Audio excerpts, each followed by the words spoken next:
what do you think are the non-negotiables that EX leaders need to be focusing on in this space for this year? We can't talk to future these days. So let's just say for this year, what do you think is like a non-negotiable that EX leaders need to say, okay, like data-wise, this is what we've got to look at? Data. Data is a non-negotiable. So that's the first thing. Having data is a non-negotiable. Yeah. And I think it goes back to the trends I spoke about. Data on what would bring about holistic wellness, what would bring about diversity, what would bring about inclusion, what would bring about equity. I think those are the big things. I mean, we see it all over. I don't know, my LinkedIn is like slamming with this, what's it, the great resignation, you know? Yes. As some organizations feel it, some organizations don't. But what they're saying is bringing about the great resignation is employees wanting to do something different, wanting to do something that's ignited to their passion.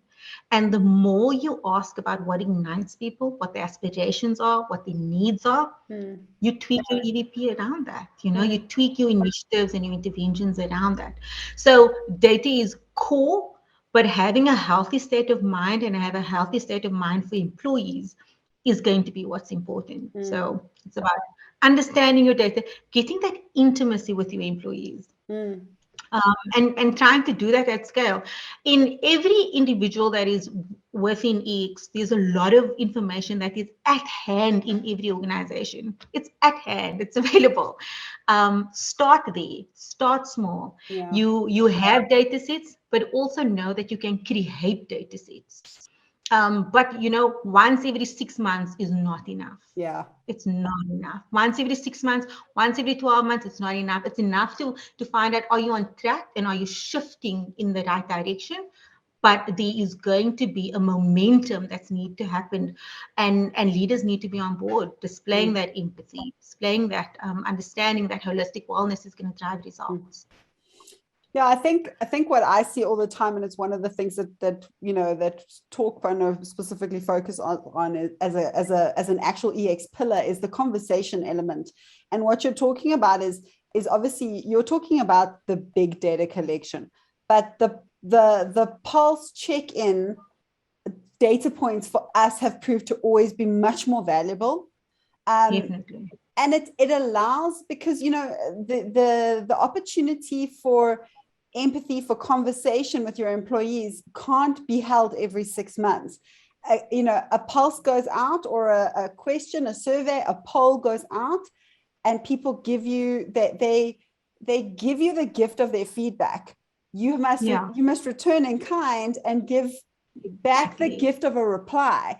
And even if the answer is no, or we don't know, that's still an answer. So, I think that's definitely where I see that people are not using data to change the behavior. They're using it too big instead of, as you say. And then it comes to the next survey and people are like, but I answered this in the previous survey and nothing's happened since then. And you still haven't told me what the results of that one was. So why am I going to do it now?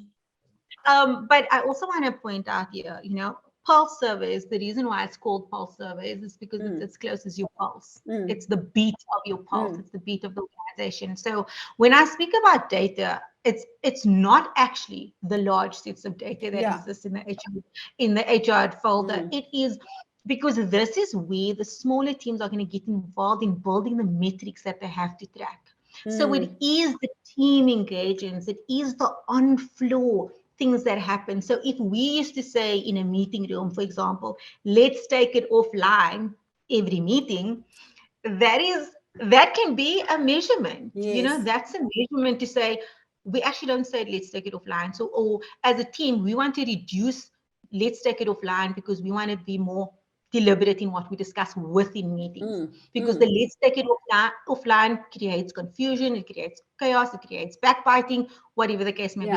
And those are unhealthy attributes because they don't bring about psychological safety. So they don't bring about diversity, and they don't bring about equity, and they don't bring about inclusion. That's so true. Yeah. A very good point. And that is a metric to work towards. No, I think that's great. It's such a great example, and one I hadn't even thought of.